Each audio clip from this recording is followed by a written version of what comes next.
पाकिस्तान के पास आर्मी नहीं है, आर्मी के पास पाकिस्तान है। ईद के टाइम पर देख रहे थे, ईद में उसका जनरल जो था, सेना का जनरल, पूरे शहर में पोस्टर लगाया हुआ है, ईद मुबारक। अब फोटो लगा, जैसे अपने नेता नया वर्ष की शुभकामना, ईद मुबारक, होली की शुभकामना, वैसे सेनापति अपना पूरे शहर में लगवाया हुआ है। क्या इंडिया में लगा सकते हैं? क्या हाल है वहां पे पाकिस्तान वाले? उसका सबसे बड़ा कारण क्या था कि जिन्ना ने देश लिया उससे ज्यादा खतरनाक था कि जिस तरीके से उसने देश लिया। और जब देश विभाजन हो गया तो मुस्लिम लीग ने कहा कि हमें अपना मुल्क मिल गया, तो उसने डांटा था मुस्लिम लीग को और कहा था कि इतिहास याद रखेगा, मुस्लिम लीग ने देश अलग नहीं किया, जिन्ना के ताकत से देश अलग हुआ। ये उसकी ताकत। और गुजरातियों को अंडर एस्टिमेट नहीं करना चाहिए। जिन्ना भी गुजरात के थे भाई, बहुत तेज दिमाग के होते हैं। जिन्ना भाई ठक्कर, मतलब वो ठक्कर जाति से, मुस्लिम नहीं था जिन्ना, उसके दादाजी मुस्लिम नहीं थे।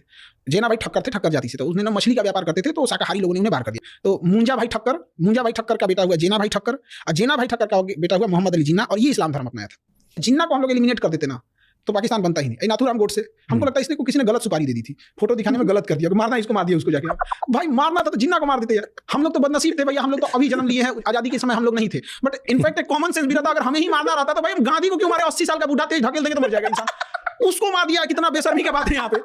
जिन्ना को मार भाई, सारा बवाल खत्म हो जाएगा।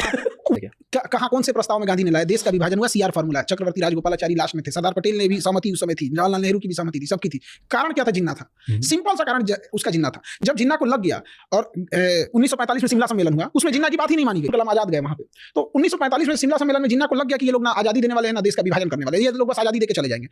तो जिन्ना ने उसके एक साल बाद 16 अगस्त 1946 को ओपन बोला था, डायरेक्ट एक्शन प्लान, दंगा फैला दिया, हर घर में दंगा, हर शहर में होने लगा, हर शहर में होने लगा। बताते हैं जिन्ना को मार देते तो कौन इंसान आता आजादी की मांग करने के लिए? कोई नहीं।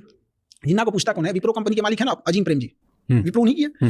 अजीम प्रेम जी के पिताजी थे मोहम्मद प्रेम जी, उनको जिन्ना ने ऑफर दिया कि आप क्या कर रहे हैं वो हिंदुस्तान में, ये आपका मुल्क है पाकिस्तान, यहाँ आइए हम आपको वित्त मंत्री बनाते थे। हम फोन कर दिया, देश बनाया यहाँ पर।